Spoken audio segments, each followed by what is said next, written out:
A cold wind howled through the dense forest, shaking the bare branches like a warning.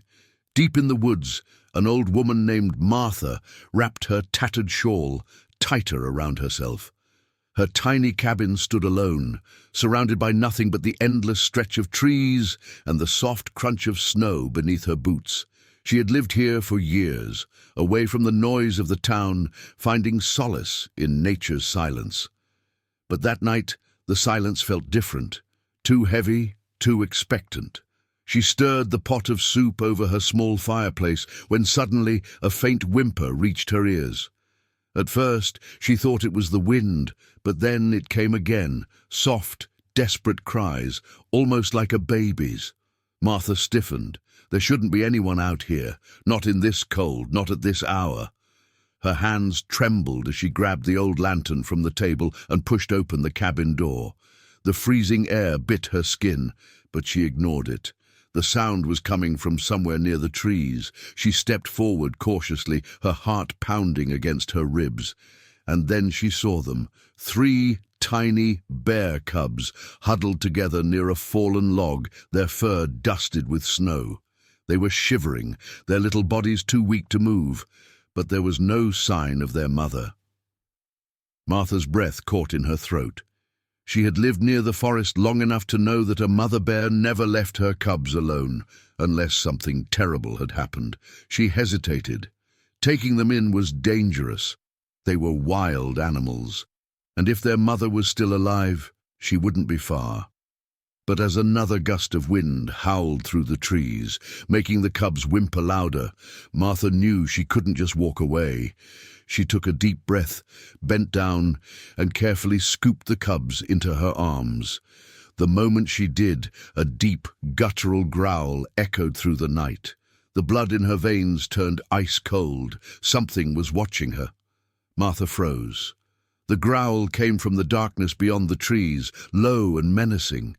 Her heart pounded against her ribs as she clutched the tiny cubs closer to her chest. The warmth of their trembling bodies pressed against her, but the cold fear crawling up her spine was impossible to ignore. Her eyes darted around the woods. The flickering light of her lantern barely reached past a few feet, leaving the rest of the forest shrouded in shadows. The growl came again, closer this time. Martha swallowed hard. Was it the mother bear? If so, she had made a grave mistake. Taking the cubs could be seen as an act of theft, a threat. She should have left them alone. She should have walked away. But there was something off. If their mother was nearby, why hadn't she come to them earlier? Why were they left out in the cold, starving and weak? A sudden rustling in the bushes made her breath hitch. Martha's fingers tightened around the cubs as she took slow, careful steps backward. Her cabin was only a few yards away, but in the darkness it felt like a mile. Then a pair of glowing eyes appeared, golden sharp, filled with hunger. But they were too low to the ground, too narrow to belong to a bear. Wolves. Martha's blood turned ice cold. Not 1, 3. Their lean bodies moved like shadows through the trees, their breaths coming out in white puffs against the freezing air. The leader, a large black wolf with a scarred muzzle, took a step forward, its gaze locked onto her. The cubs whimpered in her arms, pressing closer, as if they understood the danger. Martha had no weapon, no time to think. The wolves were too close. Then, an idea. She took a deep breath and did the only thing that came to mind. She roared, a deep, guttural, bear-like roar that echoed through the night. The sound startled even herself, but it had an effect. The wolves hesitated, their ears flattening against their heads. The leader growled in response, but he didn't move forward. Martha knew this was her only chance. With every ounce of strength, she turned and ran. The icy wind lashed against her face, her feet slipping on the snow-covered ground as she sprinted toward the cabin.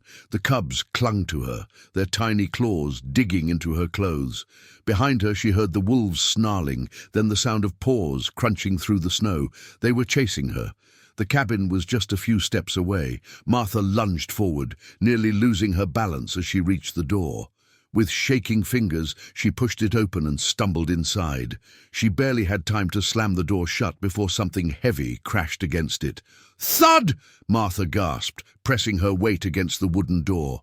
The wolves scratched and snarled outside, their claws scraping against the wood.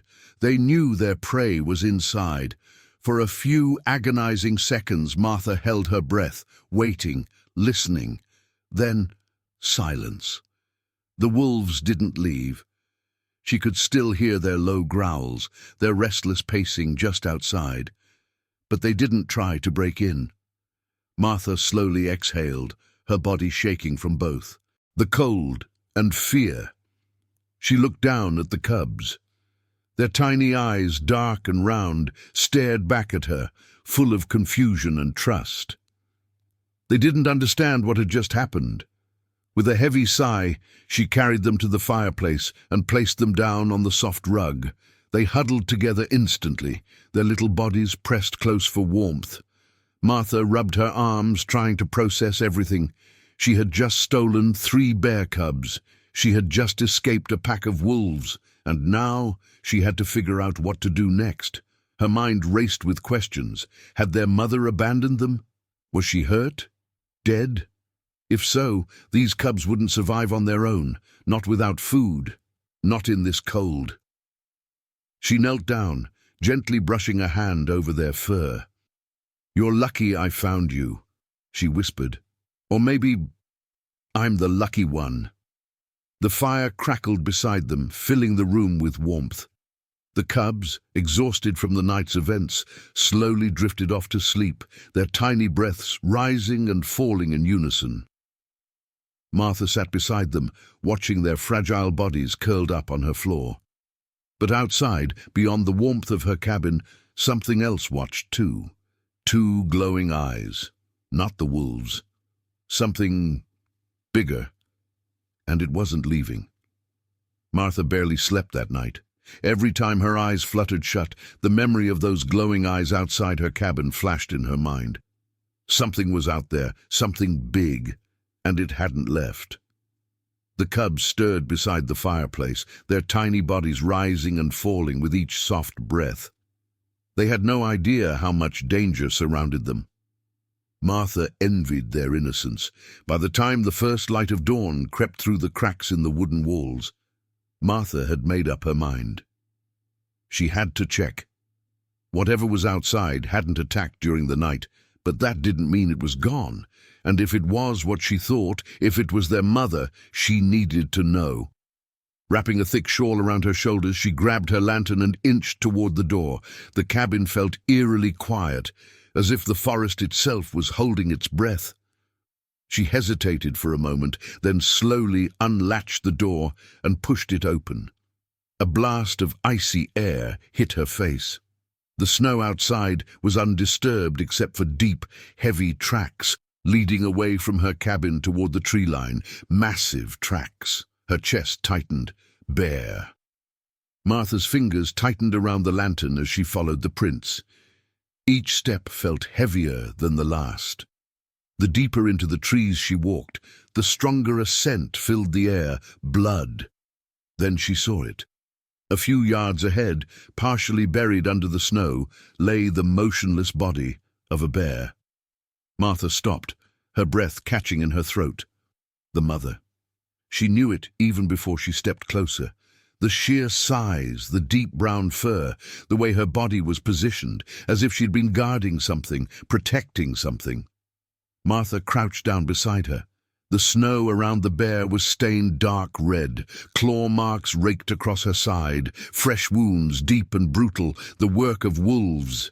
Martha swallowed hard. The pack must have attacked her trying to get to the cubs, and she fought. She fought until her body gave out. A lump formed in Martha's throat. She glanced back toward the cabin, where the cubs lay curled up by the fire, unaware that their mother would never return to them. Her hands clenched into fists. Wolves did this, the same ones that had stalked her last night. She looked down at the bear again, something heavy pressing against her chest. She wasn't just looking at a fallen animal. She was looking at a mother who had sacrificed everything for her young. "I'm sorry," Martha whispered. The wind howled through the trees, but she barely felt the cold anymore. She couldn't leave the body here. It didn't feel right. The mother bear had died fighting for her cubs. She deserved more than to be left for scavengers. Martha took a deep breath and stood up. She would bury her. She didn't know how. The bear was too heavy to move alone, but she would find a way. And as she turned to head back to her cabin, she made another silent promise. The cubs weren't just orphaned now, they were hers. She would raise them. She would protect them, no matter what. Martha stood frozen beside the fallen bear, the cold seeping through her bones. The cubs were too young to understand their loss, but she felt it, the weight of their mother's sacrifice. She had fought for them, bled for them, and now she lay lifeless in the snow while they slept peacefully inside her cabin. The wolves had done this, the same ones that had stalked her last night, hungry, relentless. A part of her wanted to curse them, to hate them, but she knew the truth. This was nature, a brutal, unforgiving cycle. And yet, looking at the mother bear, Martha couldn't accept that this was just the way things were. She couldn't leave her like this. Martha clenched her jaw, rubbing her hands together for warmth. The bear was far too heavy for her to move alone, but she had spent years surviving out here. She knew how to handle things that seemed impossible. She turned on her heel and marched back toward her cabin, the determination in her chest burning hotter than the fire inside. The cubs stirred when she stepped inside, blinking up at her with sleepy, innocent eyes. They stretched, tiny paws reaching forward, and let out soft whimpers. "Stay put," she murmured, kneeling beside them. "I'll be back soon." She grabbed an old rope, a worn-out shovel, and an axe from the side of the cabin. If she couldn't move the bear entirely, she would at least clear the snow, make a resting place. She didn't believe in much, but she believed in honoring those who had given everything. The wind howled as she returned to the body. She worked quickly, ignoring the ache in her fingers as she dug into the frozen ground. It wasn't deep, not what she wanted, but it was all she could do. She pulled branches over the dirt, covering the body with what the forest could offer. When she finished, she stepped back, breathing heavily. The cold air stung her lungs. "I'll take care of them," she whispered, looking at the grave. "I swear it." A rustling in the trees made her stiffen. She turned sharply, her pulse spiking, eyes watching her. But this time they weren't wolves. She barely had time to register what was happening before something huge moved in the shadows. A second bear, another adult. Martha's breath hitched. Was this the father? A sibling? A stranger? The bear was massive, larger than the mother had been, its fur thick and dusted with fresh snow. It stood a few yards away, silent, watching, not attacking, not growling, just watching. Her instincts screamed at her to move, to run, but she forced herself to stay still. If this bear had been nearby, it must have smelled death. It must have known what had happened. Seconds stretched into eternity. Then finally the bear let out a low huff, turned, and disappeared into the trees. Martha let out a breath she didn't realize she had been holding. Had it been saying goodbye? She didn't know. But something deep inside told her this wasn't over. She grabbed her tools and hurried back to the cabin, her hands numb, her heart still hammering. The cubs greeted her with soft cries, stumbling toward her on unsteady legs. Martha sank to the floor beside them, exhaustion settling into her bones. She reached out and ran a hand over their fur, their warmth seeping into her frozen fingers. "You're safe now," she whispered. "I won't let anything happen to you." Outside, the forest remained still, but she knew something was coming, and she would be ready. The days passed in a blur of quiet survival. Martha worked tirelessly to keep the cubs warm, fed, and safe. At first, they were timid, hesitant to trust the strange human who had taken them in. But hunger and warmth softened their fear. They followed her around the cabin on wobbly legs, their tiny claws clicking against the wooden floor. When she stirred soup over the fire, they sat watching her with wide, curious eyes. When she chopped wood outside, they tumbled over each other in the snow, playing like any young creatures would. Martha had never raised animals before, certainly not bears, but something inside her told her this was the right thing to do. She set up a small corner for them with soft blankets, but they preferred to sleep close to a chair by the fire. The house, once so quiet and lonely, now pulsed with life. But even as she grew attached, a worry gnawed at her. How long could this last? The cubs weren't pets. They were wild animals, and as much as she wanted to protect them, she knew she couldn't keep them forever. One evening, as she sat carving a wooden spoon, one of the cubs, the boldest one, the one with a small notch in its ear, stumbled toward her and plopped itself against her feet. Martha chuckled, reaching down to rub its soft fur. "You're not supposed to be here, you know." The cub yawned, its tiny teeth sharp, its belly full from the warm porridge she had fed them earlier. "I should take you back," she murmured, "let you go before it's too late." But the words felt hollow. Where would they go? Their mother was gone. Would they even survive on their own? She sighed, rubbing her temples. She had no answers. Then, a deep thud outside. Martha's entire body went rigid. The cub's heads snapped up, their small ears twitching. Another thud, closer this time, heavy, deliberate. She rose slowly, careful not to make a sound. The cubs whimpered, sensing her tension. She grabbed the old hunting rifle from beside the door, though she knew it wouldn't do much against what she feared was out there. Holding her breath, she peered through the small, frost-covered window. Her heart stopped. A massive shadow loomed just outside the cabin. Not a wolf, not a human, a bear. And not just any bear, the same one from before, the one that had watched her bury the mother. Martha's grip tightened on the rifle. What did it want? Had it come for the cubs? She didn't move, didn't breathe. The bear exhaled, a cloud of white mist escaping its nose in the cold air. Then, to her shock, it did something she never expected. It sat down, right there, in the snow. Martha's fingers trembled. Was it waiting, watching, protecting? Whatever the reason, one thing was clear. This wasn't over.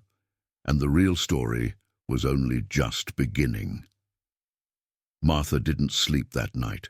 She sat by the fire, her rifle resting on her lap, staring at the door. The cubs had huddled close to her feet, unaware of the silent tension filling the cabin. The big bear was still out there. She had checked several times, each time peeking through the frost-covered window, each time seeing the same thing. The bear hadn't moved. It just sat there, watching. Martha had lived in these woods long enough to know that this wasn't normal bear behavior. If it had wanted food, it would have tried to break in. If it had been aggressive, she wouldn't be sitting here alive. But it was doing neither. It was just waiting. But for what? Morning came, painting the snow-covered trees in a soft golden light. Martha finally stood, stretching her aching limbs. The cubs stirred, yawning and blinking up at her. Their world was small, this cabin, this fire, the woman who fed them.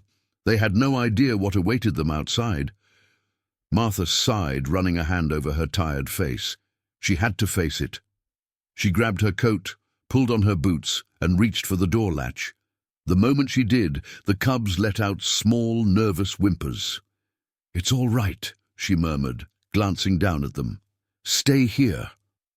Then she stepped outside. The cold air hit her immediately, sharp and biting.